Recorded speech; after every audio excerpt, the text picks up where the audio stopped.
Welcome to another Matlab tutorial video for the medical image analysis course taught by Professor Ganapati Krishnamurthy. So today we will discuss three active contour models for image segmentation. These models are already taught by the professor, and please go through them before starting this tutorial. The three models are snakes, geodesic active contours, and chain-wise segmentation. So in this tutorial, first of all, we will discuss the mathematical formulation. Of course, we will not go deep into the theory. For theory, you can always refer to professor's lecture, but we will just touch the essential steps for mathematical formulation. Then we will discuss the discretization, and then finally we will show some Matlab codes to see these implementations in action. Okay, so let's start with snakes. So snake, as you have read in the theory, this is one of the techniques. So in it, what we do, for example, if I have an object O, right, and I want to segment it from its surroundings. So what I do is I throw a snake around it, as I must say. So snake is basically a curve, right? In this in your screen we have this C. This C represents the curve, right? And this curve C has various points. So these are called snake coordinates or snake points. Okay. So we throw something outside the object, and then we have to make sure that this snake evolves in such a way that it finally captures the boundary of the object that we want to segment. So for that, what we do is, first we define an energy functional, right, and then we use Euler-Lagrange equation to find the correct curve that minimizes the energy functional. So this is the overall idea, right? So for example, in this on your screen we have the definition of the energy functional that we use for snake. So you can see it has two parts. First is internal, second is external, and the total functional that we have to minimize is basically sum of these two. Here C represents the snake, the equation of snake, right? And you can see C is a function of S. So S is the contour parameter, and as sir discussed, this takes value between 0 to 1, and C can be any curve. For example, in this case I am just showing a simple example of a parameterized curve, for example circle. So here you can see S varies between 0 to 1, and here the center of circle is 0 0, radius is 1. So you can see here, as the value of S goes from 0 to 1, it completes the circle, right? So just see one more time. The value of S starts from 0 at this point, and as S goes from 0 to 1, we have a complete circle. So yeah, so similarly in this case rho is a constant. In other case rho can be a function of theta or S. So that is why here it is written that it is a function of S. C is a function of S, right? And the Matlab code that I showed is basically this implements this the expressions that I have written in the right hand side here: xc plus rho cos 2 pi s and yc plus rho sin 2 pi s. Okay, so if we start with, for example, a circle, but over the time this curve will evolve, and finally it should come closer to the boundary of the object that we want to segment. Okay, so this is the Euler-Lagrange equation. So this is the energy functional. The external term, this external energy, is also called data term, because in our case image is our data, and this internal energy is also called regularization term, because it essentially represents the property of the snake, bending property and stretching property, etc. For example, the first term is a representative of stretching property of the snake, and second term is representative of its bending property. So without going to the mathematical details, so we have this functional, we can use Euler-Lagrange equation which are taught. I am taking this slide. So because it involves higher derivatives, you have to use this equation. So what is f here, what is, right, so for using this equation you have to know the value of f. So in our case, because j is this, right, the thing that we have to minimize, the value of f is this. So if you plug this value in this equation, you will find this. So this is snake's Euler-Lagrange equation, wherein you can see we have this minus alpha times del by del s. So basically it's, you are taking derivative, so this is second order term, second order derivative. Then we have beta times a fourth order derivative plus some gradient of external energy, right? So these two, the first two terms are sort of coming from internal energy, and second term is coming from the external energy, right? So because these are derivatives and we don't have equation, so we will be using numerical approximation to find these derivatives. We will explain this. So this is the equation, this is the main snake equation, but because we have some initial condition and we have to evolve it, so somehow we have to introduce the parameter of time. So for that, what we do, we introduce a pseudo unsteady term. So for example, this technique is common for even diffusion equation. For example, you can solve a diffusion equation by as a pseudo transient problem, right? So in the same way, although we have to solve this equation, right, the value of c that correctly solves this equation will be the will segment the object properly, but we have to reformulate the problem in such a way that takes our initial snake contour to the correct one, which is solution of this one. So that is why we introduce this term del c by del t, right? And so it looks like a initial value problem, and where initial condition is specified by us, right? So basically we solve this equation, we try to solve this equation. So our equation becomes like this, del c by del t, alpha times minus beta times minus this. Okay, so here alpha and beta are the parameters, kind of weights for these terms. So they can be a parameter, they can also be treated as variables, a function of s, but we approximate that, okay, they are constants. So this is the main equation that we have to solve, right? Del c by del t is equal to alpha times this minus beta times this minus this. Now you can see this this equation has four terms: first, second, third, fourth. So this we have to solve numerically. So now we come to the discretization.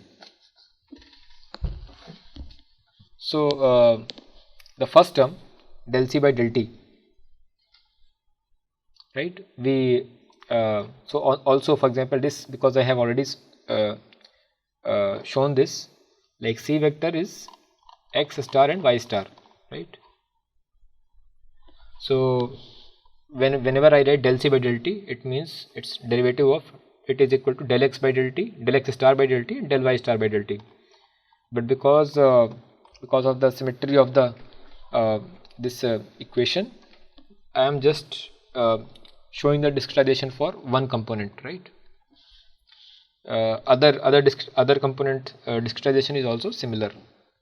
So for example, del x by del t is, we are using backward difference for del x by del t. So x star at t minus 1 upon delta t, and x star at sj. So s is the contour parameter, but for shorthand we are just writing xj at t minus xj at t minus 1 upon delta t. Similarly for y we will do. Now for second and third term, right, because alpha is anyway constant, we are going to use central difference. So you can see xj plus 1 minus 2xj plus xj minus 1, etc. Similarly for fourth derivative. Please note that these second and fourth derivative, or the internal energy terms, they are that we have calculated these terms at time t, at the present time, right? You can see in backward difference we have two times, present time t and past time t minus 1. So in numerical methods, typically when we solve when we use explicit methods, right, then the for example, if we are solving some unsteady problem, so in fully explicit method what we do, we calculate the spatial derivatives at past time, right, and in fully implicit methods we calculate spatial derivatives at present time. So here you can see these are the spatial derivatives, and we are calculating these derivatives at present time. So it looks like it is an implicit method, but you will see that the fourth term here, although second and third are calculated at present time, but the fourth term here is going to be calculated at past time. So that is why the second and third term implicit and the fourth term at t minus 1, so explicit. So this method is called semi implicit, right? Okay, so yeah, so the fourth term is this gradient of E external. So how do we calculate this? So I am just taking a small example. Suppose I have an image which we can represent as a matrix IXY, and I want to calculate its gradient, because gradient of image represents edge, right? And so why we are calculating this grad I, please refer to the paper and the lecture. So grad I can be calculated like this, right, using central scheme. And in our formulation, external energy is equal to minus of magnitude of this grad I, although it can have other terms also, right, it like curvature terms and the intensity terms, but I am considering just this one. So given an image I can calculate its gradient, and then I can calculate its external energy. Now the term here that we have, the fourth term, it is gradient of E external, right? So if I again take the gradient of E external, what will happen? It will, because E external is calculated at grid points, if I calculate gradient of external E external, then it will also be calculated at the grid points. However, in the formulation, the fourth term needs to be calculated at snake locations. So for example, if this is my grid, so these this black circles represent grid points. So there is it is not necessary that our snake points always lie on the grid points. For example, in this figure you can see these red circles represents snake points, and they are not lying on the grid points. So what we have to do to calculate this grad E external, we have to interpolate the quantities at grid locations. So we will calculate, so first given image I will calculate E external, and then I will again take the gradient. This gradient will give me value of grad E at these grid locations, and then finally what I will do,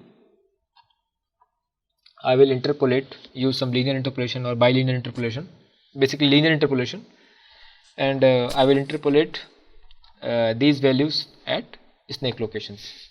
Okay, so just to show what I mean, I will show you something.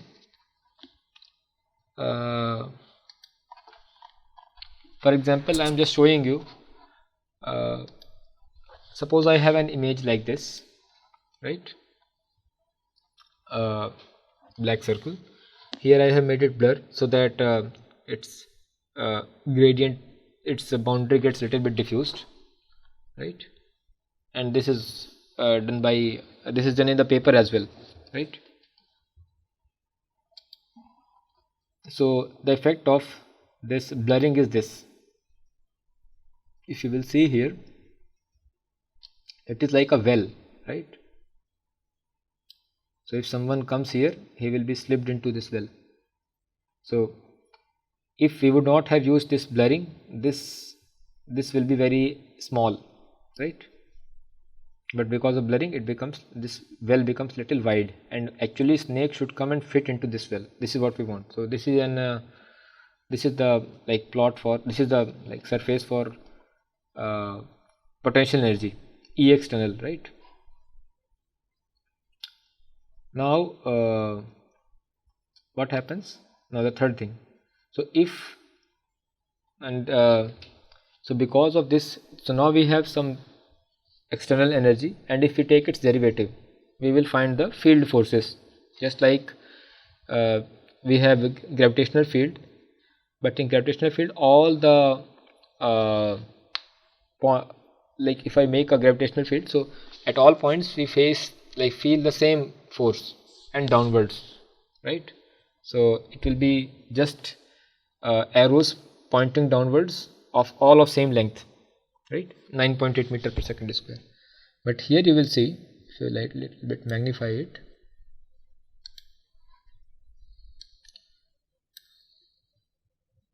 you see your image field, like the field that you have, the force field that you have is not a constant, but it is it has different directions also, right? So for example, if you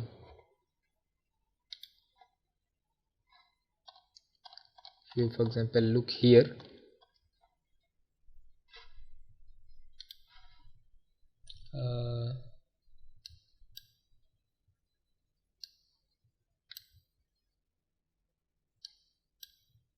maybe do it.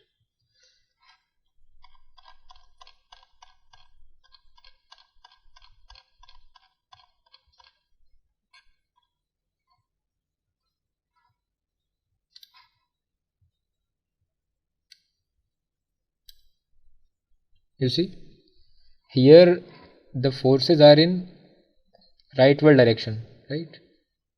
It is, although they are small, but you can still see this is pointing towards right. Here they are pointing towards left. So if a particle is lying here, right, it will be it will feel the force in the right direction, so it will try to come here, and if it is here, it will try to come here, and the well, the potential well, right, it is somewhere in between. For example, if you can appreciate, if I make it little, sorry, so you see the original thing is here, and if you are here, the force will take you towards the edge, and if you are here, it will again take you towards this edge. So the minimum energy is at this point, right? So this is called QR plot. This is not very good for this image, but you at least get the idea, right? I will show a cleaner picture now. So our objective is to like minimize energy, and we have a force field that forces these snake points towards this potential well, right? Okay, so because here it was not very clear, I will show you something else.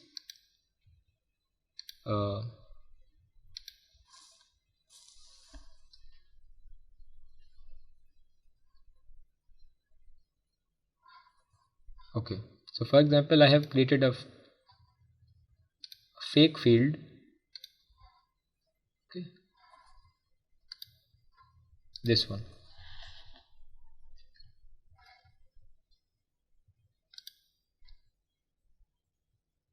I think it will show completely, then I can.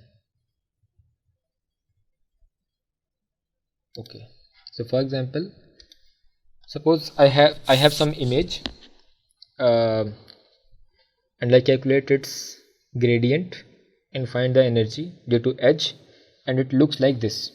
Okay, so clearly you can see here along the diagonal 1 1, right, along this diagonal the energy is minimum, right? If you go little left it is increasing, you go little right, it is increasing.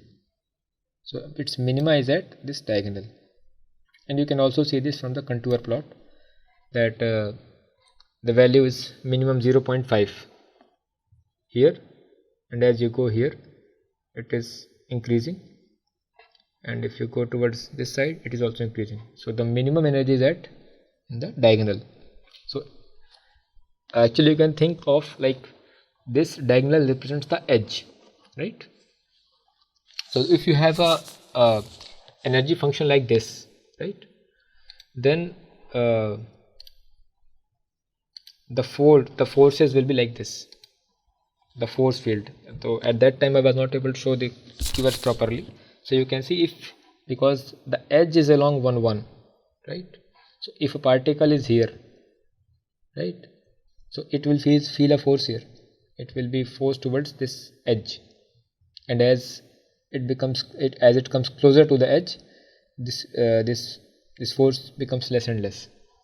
Similarly here also, if a particle is here, it feels a force, it comes here, and as it comes closer to this edge, the force becomes less and less, and once it settles in this edge, there is no force, right? This is the point of minimal energy where snake should actually be settled, right? Now as I was saying earlier, like our snake points need not to be coinciding with the grid points. So for example, in this case I have this grid, right, this green lines, but our snake points, these are red points, some of them are not falling on the grid points. So what we have to do, we have to interpolate, right? So we calculate like gradients, basically because gradient of energy gives us the force. So we calculate the forces at grid points and then we interpolate them in the snake locations. Okay, so here you can see we have calculated forces.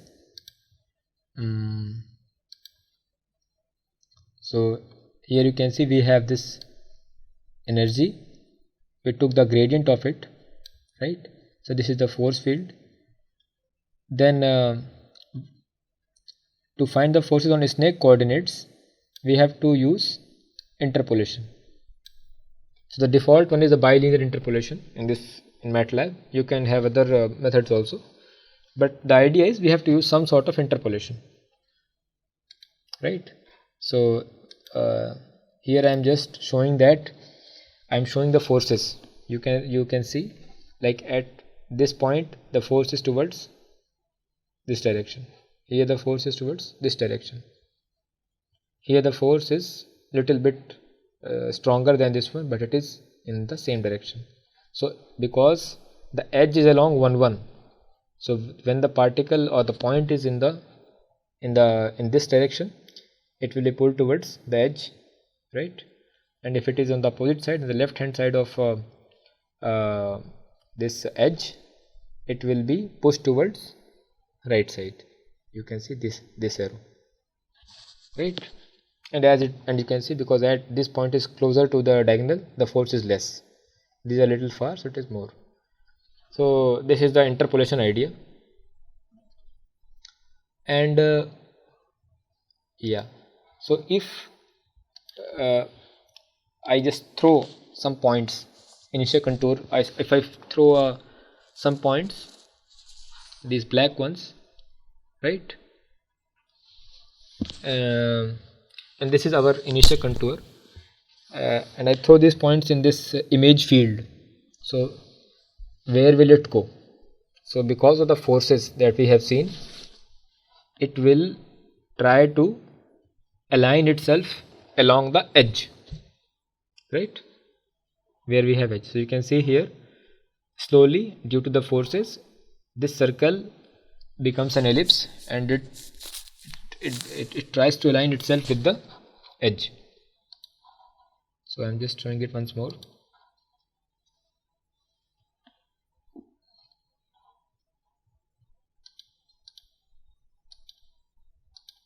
Okay, so for example, you see here, we started with circle, slowly it tries to align itself with the edge. Now here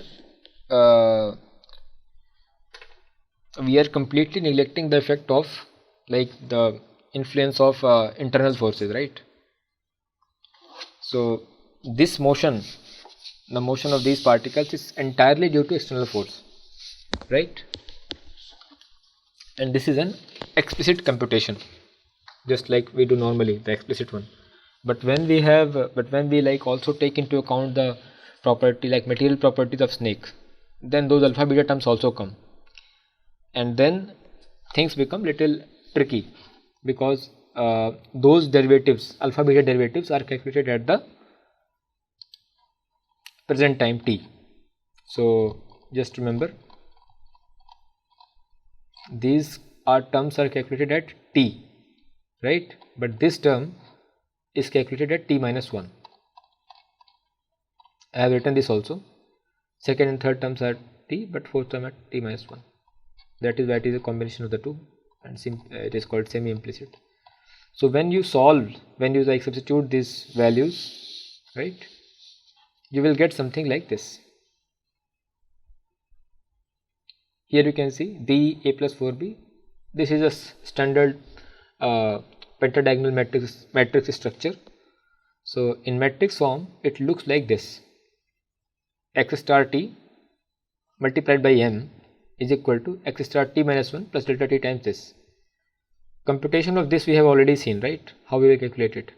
But here you can see we have, if it were purely implicit, this m would be like gone, there will be no m. But because we have this semi implicit thing and we are calculating the alpha beta related terms at time t, so we have m here. So this m is the cyclic pentadiagonal matrix. You see, the coefficients here are a, b, are alpha delta t by delta s square, etc. But this is the structure. So if I have to find x star t given x t minus 1, should be x star actually, x star at t minus 1. If x star at t minus 1 is given and I want to find x star at t, what I have to do? I have to take its inverse. So this is the evolution equation of snake in numerical form, right? So this is the analytical form. Numerically the same thing, del c by del t is equal to delta g and minus delta j will look like, it will reduce to this, right? So we have to find this m inverse and then solve this. So this is what sir has also taught in the lecture. Here a plus lambda I represents m. Okay, there may be some differences in plus minus because of the signs we choose. Sometimes we can say, okay, so don't worry about that, but the idea is this only. So when you like implement this thing, so the things right now that till now that I have shown is, they do not consider the behavior of material behavior of snake, but you can include that also. So in the code that we will provide to you, so this is not written by me, this is available online, it's taken from Matlab Central. So this code includes not just the forces that I have shown here or the sir has taught there. It includes some other forces also, like balloon forces and gradient vector fields. Sir has discussed these forces at the last slide, right? So you will find those forces also there. So it is an advanced version of snake that is being taught to you at the class. But anyway, the structure will still be there. For example, the external forces, you will find something like this, right? And you will also find the pentadiagonal structure there. You have to look at the code, and then you will have some evolution equation, right? So when you will solve, so if you will run the code, so with this is a full-fledged code that you will be given. So when you will run it, you would be able so the code is written by this Dirk Jan Kroon. It is available in Matlab Central, so you can download it. So when you will run it, you will see the full implementation of snake with all the forces. And you see here, this is your initial contour, and this is the object that you want to segment, right?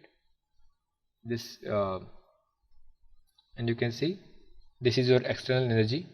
Why it is looking blurred? Because this image is convolved with a Gaussian filter, right? So that well becomes the potential well, right, becomes wide enough so that snake can fall there.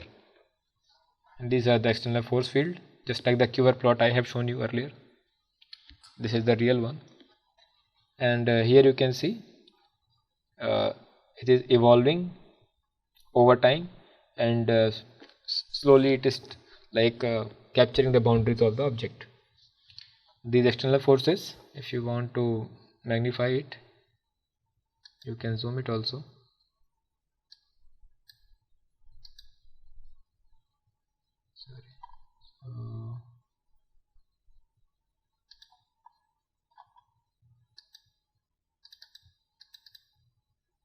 I don't know what happened, this also came here, but yes, so that quiver kind of field is available here also. And you will see that if whenever you are close to well, you will find forces from both the directions throwing the particle towards this minimum potential well. So this is 1 second. So this is what you will get. I have just taken a snapshot of it. So your initial contour will be like this. This will be your external energy.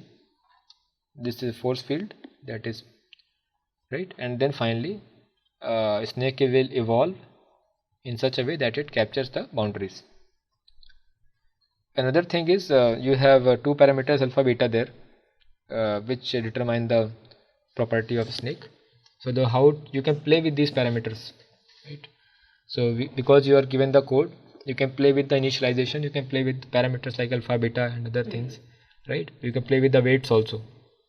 So although there are some guidelines for all these weights, but I am just giving you some guidelines for playing with alpha beta. So if your image has deceptive image gradient, right? If your image has deceptive gradient, you can use high value of alpha, and otherwise you can use low value. Similarly, if your object that you want to detect has some sharp features, sharp edges, then the choice of beta should be low. And similarly, if it is smooth, you can choose high value of beta. Now high and low with respect to what? With respect to, like, if alpha is 1, low means beta is very less. And there are some other papers also, you can just take a look. So this completes our first tutorial on snake. We have shown you a basic implementation of snake, starting with in which we have not considered any internal force, and we can see that how the snakes can evolve just with the help of external force. And later we have seen the effect of internal forces also. The code that has been given to you is available in Matlab Central, and it contains all the forces, right? External forces, including the image force, gradient force, force due to curvature, and this balloon force, and this gradient vector field force. So it is a advanced version of the code, but you can still go through it and see that the structure that has been taught to you is sitting there, right? You can also play with alpha beta and initialization to see how well or how bad this method is. So thank you for your time. That's all for the snake problem. Thanks.